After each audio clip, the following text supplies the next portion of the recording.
Hey guys, it's me, AlanaRaihnTV. Welcome back to my channel, guys.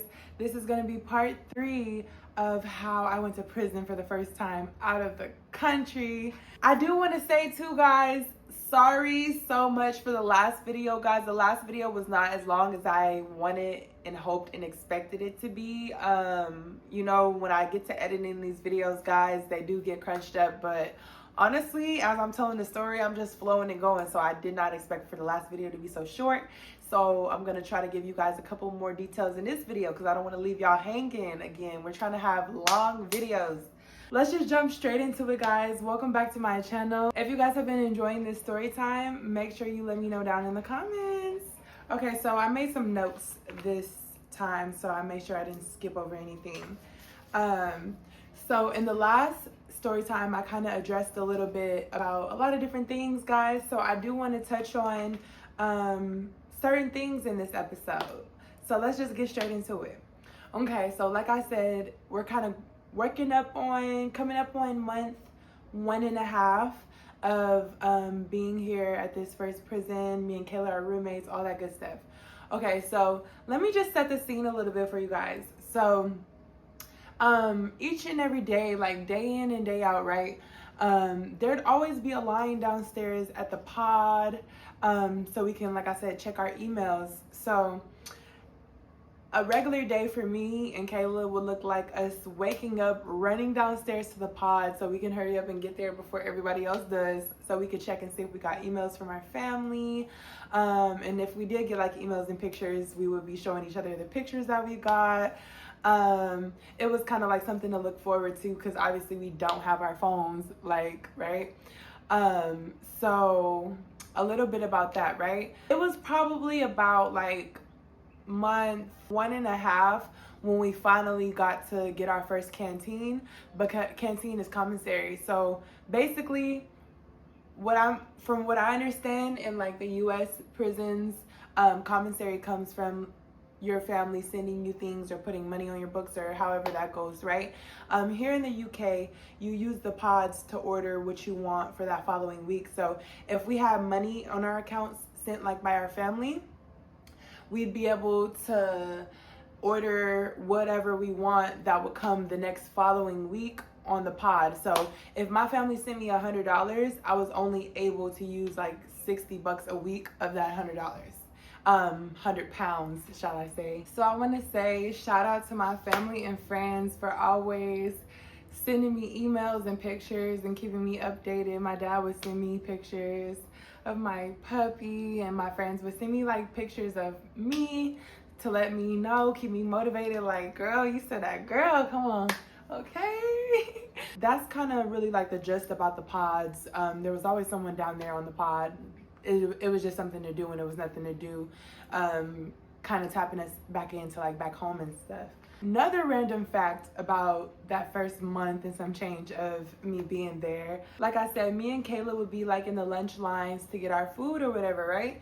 So as the weeks started rolling on, it started to get like, so as the weeks went on or whatever, right? When me and Kayla would be in the lunch lines and stuff like that, people started to get a little bit too comfortable because people started to like cut the lines, and like not just cut the lines, but sneakily cut the lines. Like they'll go up to the front and like start chopping it up and talking to somebody or whatever, right? So I started to tell Kayla, like, I'm not gonna hold you. If somebody tries to cut this line on us, like it's finna be an issue. Like I'm finna start saying something. So there was this time, right, this girl had came up and cut the line, and I'm just like, excuse me, like, you know, we're standing in a line, we're right here. She's like, oh, it's okay, it's okay. I said, no, it's not. Like, no, it's not okay. Like, we've been sitting here waiting. Like, so, you feel me? Like, that's hella rude. You're cutting us and everybody else. And, you know, like, it was a little bit of back and forth, but I'm just gonna let you guys know I was not taking no shit in there. And honestly, from all the TV shows that I've seen about prison experiences and how prison would be, this prison was nothing like that. Like, it wasn't like super hardened, like super like rah fighting for your life every day. It wasn't like that. But you know, you had those people that tried to test you, and I just was not going for that by any means. So anyways, people would definitely try to do that a lot in like the food line, but we nipped that in the butt real quick. Let me tell you that, okay? Okay, let me backtrack a little bit. So I do kind of want to tell you guys about the first time that we were finally able to receive commissary. So if you order commissary on a Friday, you wouldn't receive your commissary until the next Sunday, not the coming up, but the next Sunday. We were originally supposed to do our first canteen on a piece of paper, so we were able to get it faster, but no one really told us that. So we did it on the computer or the pod. We did it on the pod, so it took longer to come. So anyway, we finally get our first canteen, and you know, our families love us and our families care about us. So we got this big old sack full of stuff: noodles, candy, juices, snacks, conditioner, hair products, anything you can think of like that you would need to survive, basically. Like I said, toiletries. Chanel, you're distracting. Just a little tension over here. Anyways, so they had a lot of good things too on the pod, like product wise, like hair product wise, and just like for black girl friendly products. So they did they could do better with the black girl hair products because they have like a whole bunch of Cantu and stuff like that. And real black girl and teen know that we can't use the Cantu for our hair. We can't use that Cantu in our hair, okay? Okay. We're lining up in the doorway. We're lining up in the main common area, lining up in front of this door where they have like all the bags full of people's commissary. So, you know, of course, you get to the door. Once it's your turn, you get to the door, you let them know your prison number, your name, and then they're gonna give you the bag associated with your name. So when it was finally me and Kayla's time to go up, you know, we finally got our stuff after being there for weeks with nothing for real. So we got all these snacks, we got all this goody stuff, whatever. Everything was cool, everything was great. So when we went up to our room, we made like a snack shelf or two. So we had like 2 shelves that, we emptied out 2 shelves. We condensed our clothes from the shelf and emptied out 2 shelves. One was for our products. I took the left side for my hair products and self-care products. She took the right side. And then we made a snack shelf. I took the left side, Kayla took the right side. All was well, all was great. So I'm gonna use this part of the story to segue into another part of the story, right? So you guys remember the character that I told you guys that I met when me and Kayla first moved into that 1C wing? You guys remember the character Lala from Miami? Okay, yeah. So Lala's roommate Zizi, right? Cool girl, super cute little skinny girl from Barbados. So apparently she was pregnant, right? And it's not really apparently, like you have to take pregnancy tests when you get to prison. So she was pregnant apparently, and so that means that she was the prison would give her more food and more snacks, you know, because of the fact that she was pregnant.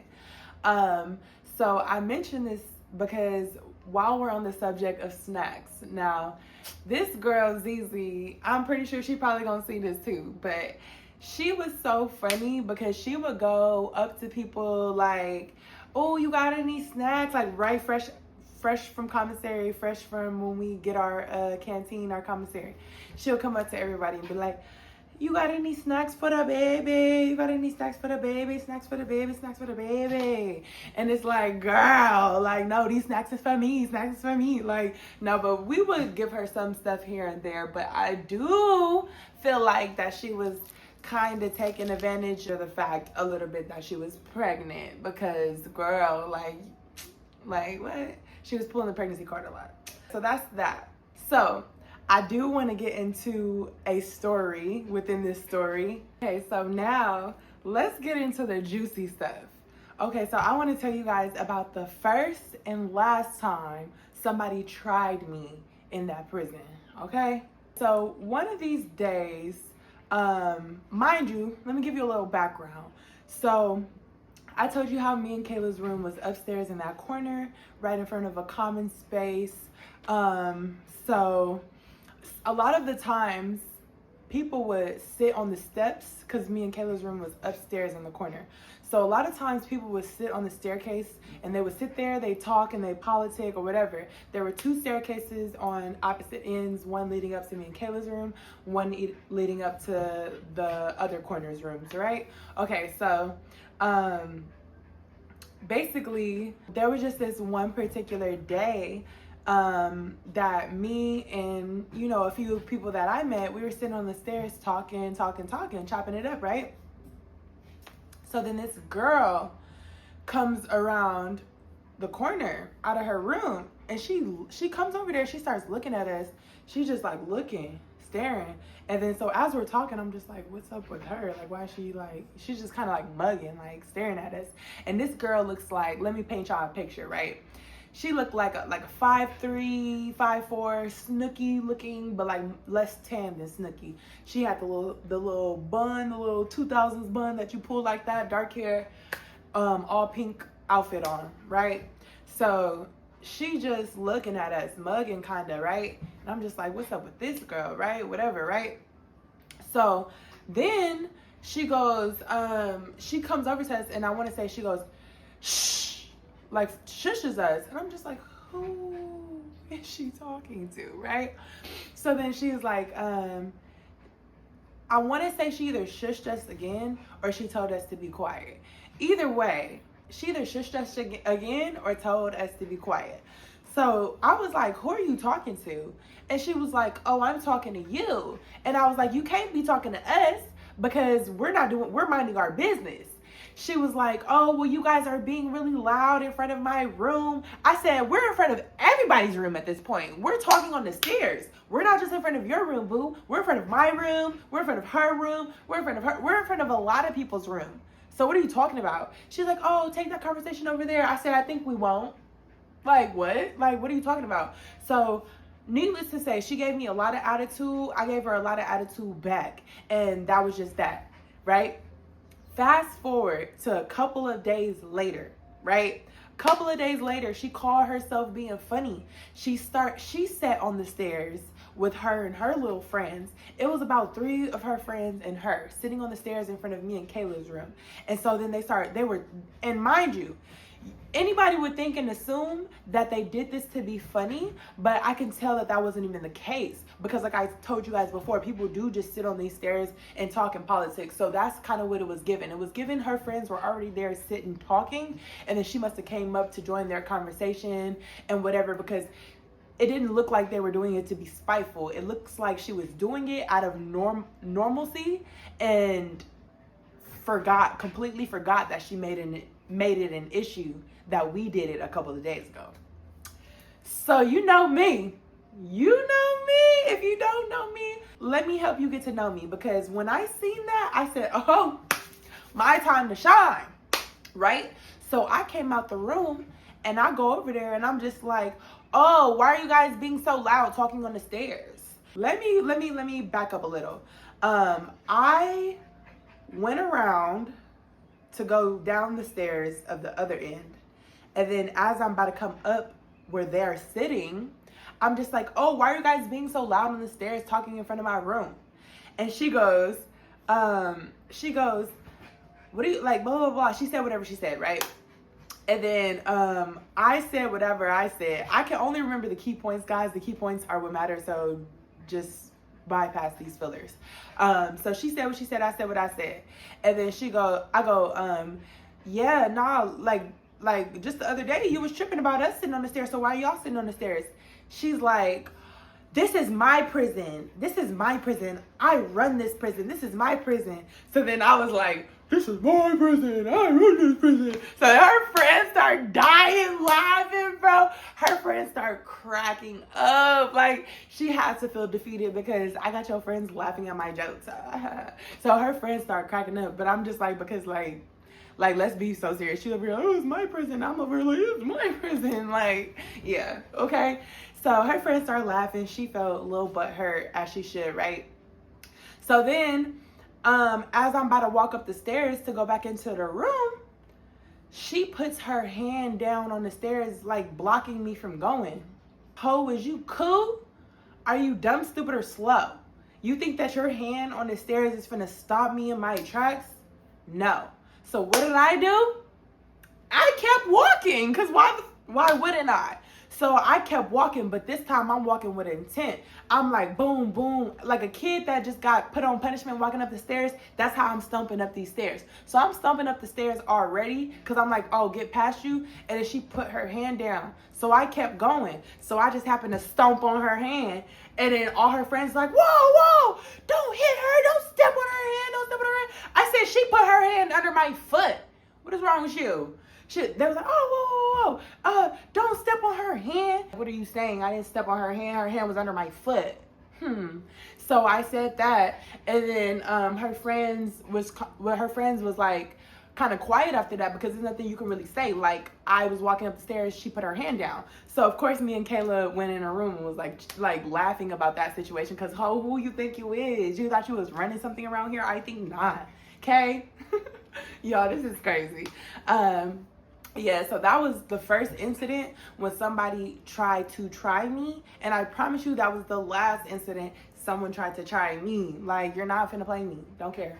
Anyways, so it's time to introduce a new character. Okay, so in the midst of this week and some change that me and Kayla were here, you know, we're talking to different people, meeting new people or whatever, right? So there was just this one day in particular that, again, we were talking on the stairs, whatever. I was like, I'm always like a little unicorn, always kind of doing my own thing sometimes. So I wanted to kind of just like, oh, boom, that's what happened. So there was this stud, I'm going to get to her name in a second, but there was this stud there in our wing, and I hadn't seen her before for real, because apparently she was always in her room. So I guess this was one day, this stud girl had walked out of her room, and I was far from a distance, so I couldn't really see her face. So when I seen her walk out the room, I was like, who is that? Like, who is that in the bag? Who is that in the bag? No, but like, I was just like, who is that? Like, black girl, she a stud. Like, you know, we're bored as hell in here. Who is that? Like, right? So I told Kayla, I was like, I'm gonna go walk past her room and like get a better look at her, like whatever, right? So then, so I walked downstairs and I'm all nervous and stuff, like walking up to her room door. So then I walk up and I'm like by her room door is kind of cracked open. And so I walk up and I look and she's like on her bottom bunk, like just like doing whatever she was doing. So she kind of like look up and I look, I was like, oh, hi. I was like, hi. She was like, hi. And then, I don't think it was that day. No, it wasn't that day that we actually met and started talking. I think I just said hi, like weirdo, like a weirdo. So yeah, I just said hi to get a good look at her, and I was like, oh, okay, she cool, whatever.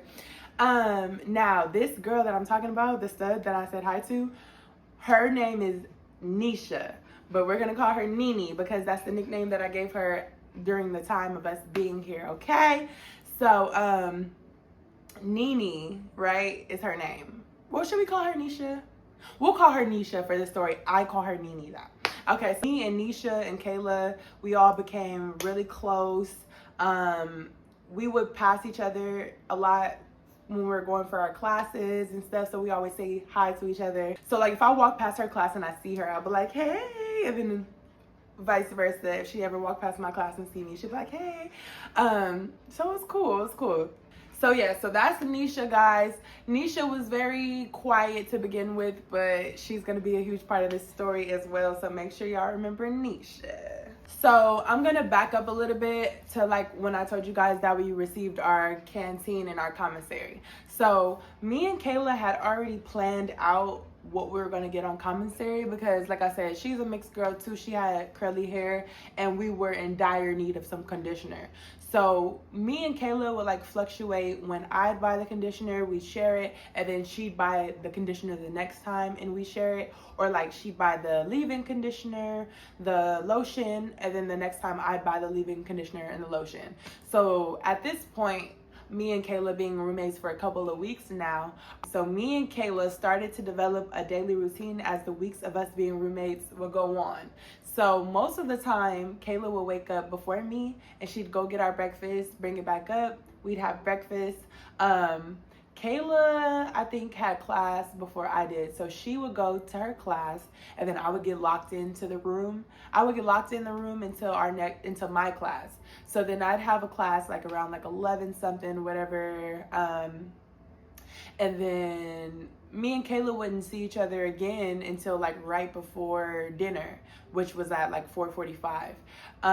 So Kayla would go to the gym, she'd go to church, she'd go to her classes. So I really wouldn't see Kayla a lot until, like I said, 4:45. A little bit before 4:45, we have outside fresh air time. So that's when I'd either see Kayla running into the room like around dinner time coming from the gym, or I'd see Kayla running out the shower right before dinner, like type thing. So me and Kayla, in the first couple of weeks of us sharing a room together, we made it a point to like always like not shower together, guys, but we'd go to the showers together, if that makes sense. We go to the showers and we just had our routine down pat at that point. And so it was cool. Sometimes she'd come in a little bit late from the gym and I'd get her dinner for her. So I'll be in our room eating, watching TV or whatever, and she'd come upstairs from the gym and like have to go run into the shower, and then she'd come in and her food would already be there or whatever, because dinner in the cafeteria is already closed. Something that me and Kayla, well, this is really on Kayla, I'm gonna get this to Kayla. Something that she do a lot that I thought it was hilarious is like, we had these like water canteen things where we fill our water with fresh water downstairs, purified water downstairs, because if you don't fill up your water with purified water downstairs, you're left to your sink. Literally, they wanted us and expected us to drink water out of the same sink that we washed our hands in, and we were not doing that. So we had to, like, you know, get water at night, and the guards, before they locked up at night, will remind us to fill up our water before we go to sleep. So Kayla would like to wait till the very last millisecond, like I'm talking about, they're locking the doors next to us, and she'd wait till that last second to like run downstairs just to get us like a little bit extra time, like unlocked and free. So that's hilarious. And then me and Kayla started doing this thing too when the guards would come by, because so they'd come by at least 3 times before they actually like left us to be for the night. So the first time they lock us in, then the second time a guard will come around to check to make sure both of us are in here and that the door is locked. And then there will be like a third time they'll come around to make sure that the last person made sure properly. So the first time that they would come around, they'd actually unlock the door and open the door. Second time, they would just peek through. Third time they would just, again, peek through. So the first time that the guards would come around and peek, open the door to make sure that we're here, a lot of times me or Kayla would hide. So like, let's say like they locked us up right now, someone's about to come open the door to check, right? So we look out our little crack of our window that we could see when they would leave the flap kind of like open a little. We look out to see them coming, and so then we'll hide behind the door, right? So then when they come and open the door, they'll only see Kayla or they'll only see me, and they'll be like, "Where's your roommate?" And we'll be like, "Oh, I don't know." And then out of nowhere, we'll be like, "Rah!" Yo, we had to have fun somehow, some way. We had to make up our own fun to pass time. And like, honestly, we were either the guards' favorite or their absolute worst prisoner inmates to deal with, because I feel like they loved us though. Honestly, I feel like they really loved us, because everybody who we would scare, they laugh, and like, you know, like it's the night shift, so like it's like brings a little fun to their shift, I guess. So we do that a lot, right? So that was just like something funny, like when they come, whatever. So that's kind of like a little rundown of me and Kayla's day in and day out. It's prison, so every day kind of looked the same for that matter. So the next part of the story that I'm about to tell is a huge part of the story. We're about to introduce 2 main characters. And just so you guys are up to date and caught up to speed, I'm going to give a little reiteration really fast of the characters that we do have so far. So far, it's me, We have Kayla, my roommate, and then we have Lala from Miami, the one who has a room across from me and Kayla, and her roommate's name is Zizi. We have Sonia. Sonia was in a different wing, but we would see her in passing when we would go to our classes. So we have Sonia. We have Nisha now. Nisha's the stud, the black girl stud that I ended up meeting that one day. Yes, so we have the 6 characters. Lala from Miami, Lala me, ZZ, Lala's roommate, Sonia, Kayla, and Nisha. Right? All right, we good? Cool. All right, so now let's introduce 2 more characters. So in order to introduce these 2 characters, I have to tell you guys how we met them. So here we go. Okay, so it was this one particular day that me and Kayla had went outside for fresh air, right? That 15 minutes a day that we get to see outside.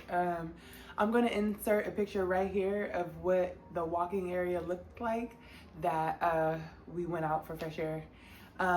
So we had just moved from 1D to 1C. So when we were in 1D, our outside area was shared with, I wanna say 1A. Let's just say that for story purposes, because when we moved to 1C, we were now shared with 1B, I guess you could say. So there was, I want to say it was one of the first times we had went outside, or maybe the second or third time we went outside since being moved there to that side. Anyways, so we went outside, right? And we just happened to see these 2 girls, pretty girls.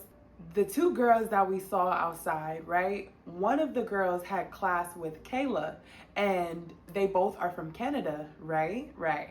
So now we have to give them names. Okay, so the 2 girls that we seen, they're actually each other's roommates. As me and Kayla are each other's roommates, these girls are roommates as well.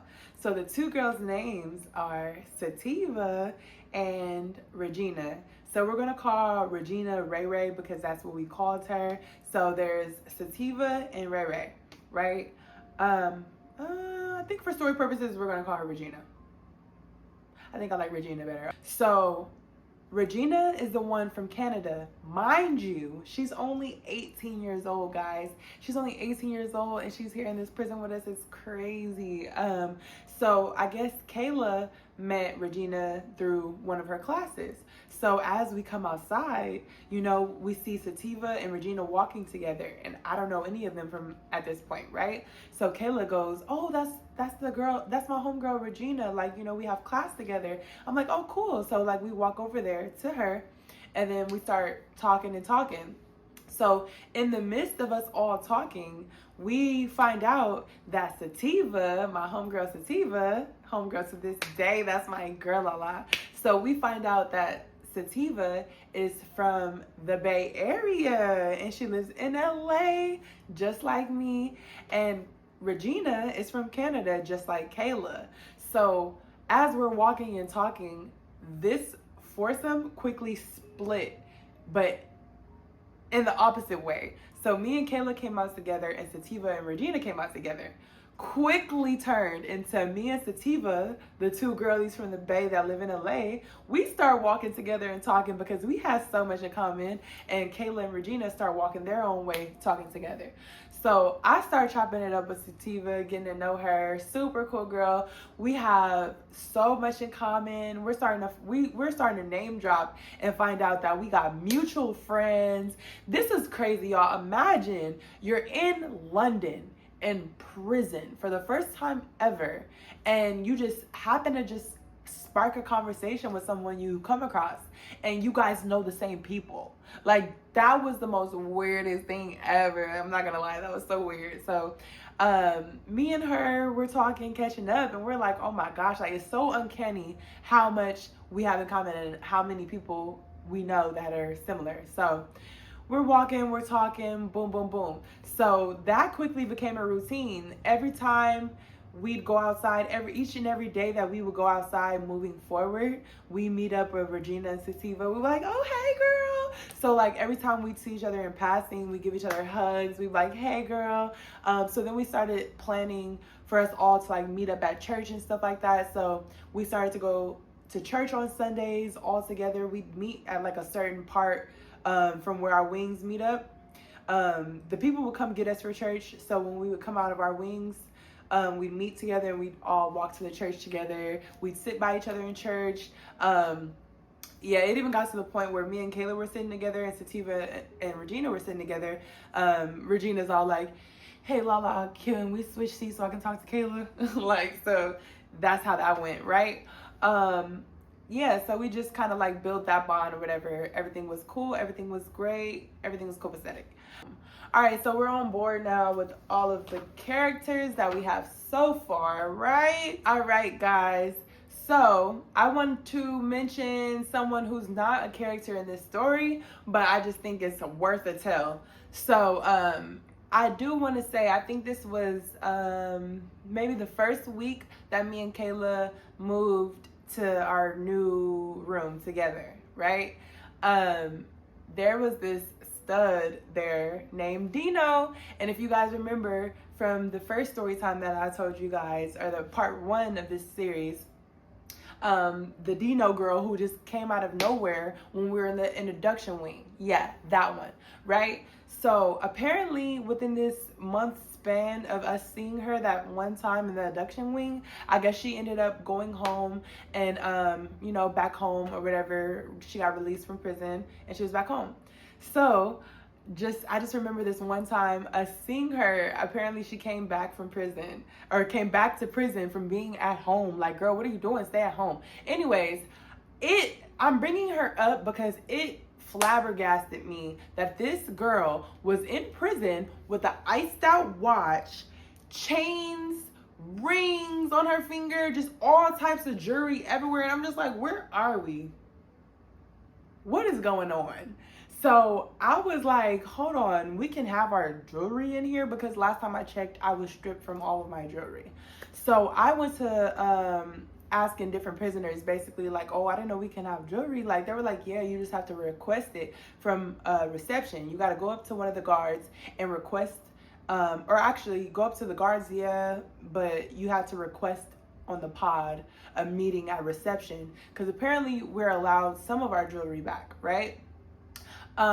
So needless to say, me and Kayla put in our request for reception because we wanted to get certain things back. Like, there were also certain clothes that they did not give us that we were allowed to have. We just had to request them. So that sparked me and Kayla going to the pod to request a meeting with reception so we can get our jewelry and whatnot.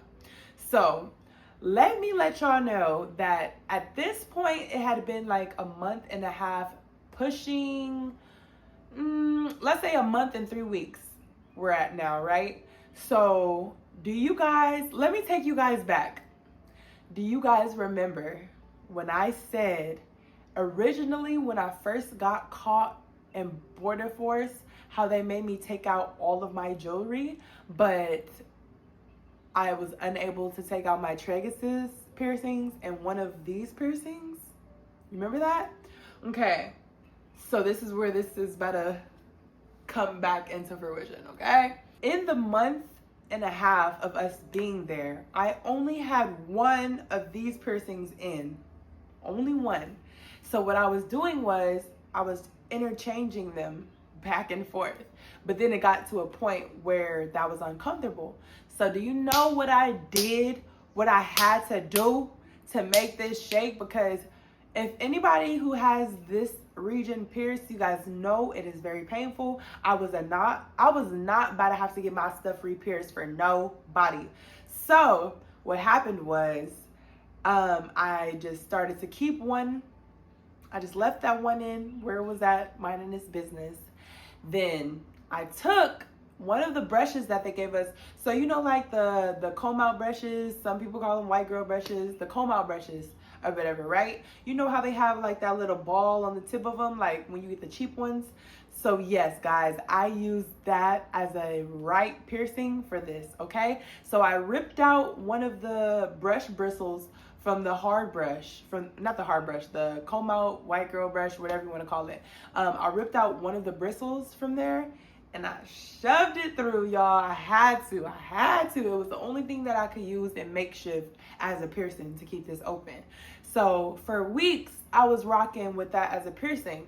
So after weeks passing of us not getting any word back from reception, whether we can come get our stuff and what have you, I personally emailed reception to let them know what was going on. Like, hey, this is what I'm dealing with. I need my piercings back. Like, I didn't, whatever. So immediately the lady that was working in reception, she got back to me and was like, oh my gosh, like, I can't believe that's happening. I'm going to schedule an appointment to come down tomorrow, and I'm going to see that it's my duty that I get you back what you need and all the persons, whatever. So I was like, thank you so much. So then my next appointment with reception, I went there to reception, and I actually had packages too to receive. So I had friends sending me books and just different little things. So I was able to pick up some books, and then the lady that I spoke to was there, and she basically said that she was going to personally hand deliver me my jewelry because she couldn't give it to me right then and there because it was in a safe, and apparently she didn't have access to the safe at that moment. So I want to say a couple of days later, if not like the next day, she had came to my wing, and I got called out of my cell. She was down there, and she had my whole bag of jewelry, guys, and she let me pick whatever I wanted to put back on. So I chose my name necklace, my belly rings, and this ring, of course. And at that point, Kayla had already had her nose rings in her stuff that she got back initially. So I didn't have my nose rings in, but Kayla was nice enough to let me use some of her nose rings, so I didn't even need to bother with my nose rings. Yeah, and I want to say I might have put this person, my Medusa person, back in as well. So I just thought that was cool. We were able to have our piercings, we were able to have our real clothes that we wear, on a day-to-day basis, and what have you. Yeah, guys, so that was cool. Cool little snippet. And also too, guys, sidebar, again, this is going to be all over the place because I'm just kind of giving key points now of the first 2 months of my experience, before we move to the next prison. So I do want to mention too, like I said, I had those classes and that job at the nail salon, but in order to get in these classes, we did have people come through to our wing who were red band prisoners who had been there for 6+ years, but they were people who would come into each wing to basically give us these tests to test us to see where we place, so they know what classes to place us in or what classes are available to us. So we did end up taking these assessments one of these weeks that we were there. And it's so funny because why are me and Kayla cheating off of each other's assessments as if like this mattered? It didn't matter. So like it's whatever. What did you get for number 3? What did you get for number 4? Whatever. So we got tested for our assessment of basically where we would place for what classes would be offered to us.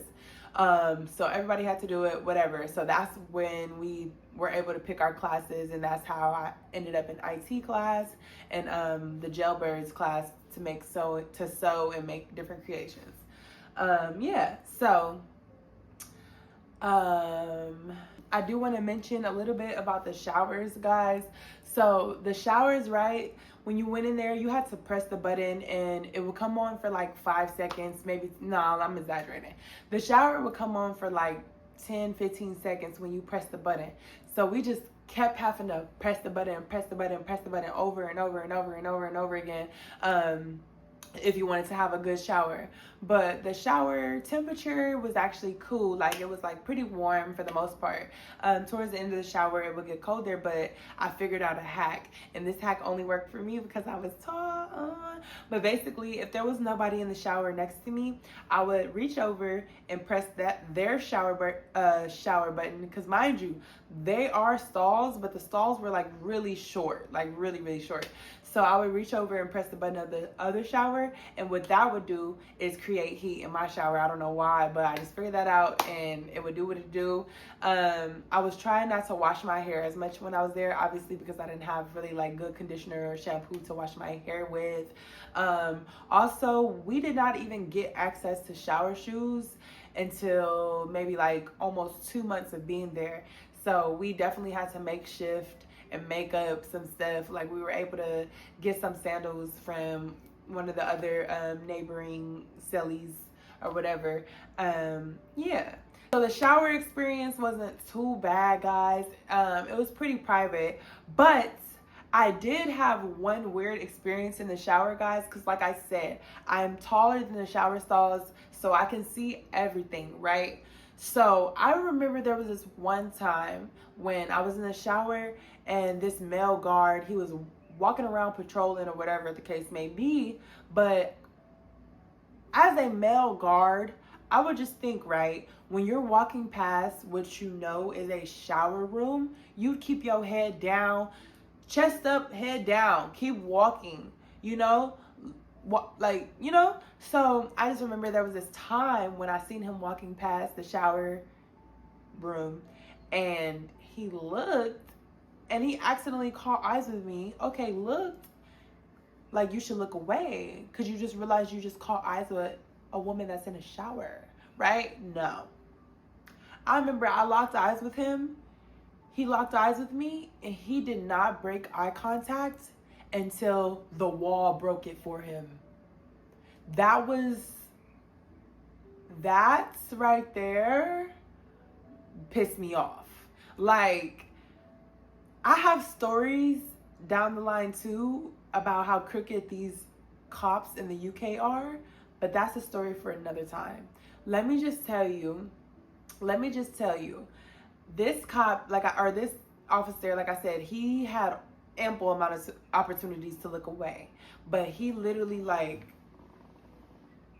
kept eye contact until he couldn't anymore. And I'm just like, this is crazy. So needless to say, I switched from being in the first shower to the last shower because you got me fucked up. No free shows over here, baby. Anyways, y'all, I'm gonna leave y'all right here for part 3. I'm gonna leave y'all right here for part 3, guys. In part 4, I do have something juicy for you guys, okay? Do y'all remember the character who I named Zizi? That's Lala from Miami's roommate, Zizi. Yeah. In the next episode, I'm gonna tell you how her little self got into a huge fight that ended up breaking Lala from Miami's necklace, and that ended up having us on lockdown and some more stuff, y'all. So that's going to be that's going to be in part 4, guys. That's going to be in part 4. So make sure you guys stay tuned. Make sure you guys have those post notification bells on so you guys know when I drop. At the moment, I'm dropping every single day until I get this story out. So make sure you guys are following. Make sure you guys are subscribed to the channel. Share this with your people, guys. Come on, guys. Grow my channel with me. But other than that, guys, thank you so much for watching part 3 of how I went to prison for the first time. Make sure you guys stay tuned for part 4. And I love you guys so much. Thank you guys so much for watching. Bye. Go trend, cut it, get it on film. 4 course meal, she ate up the drip.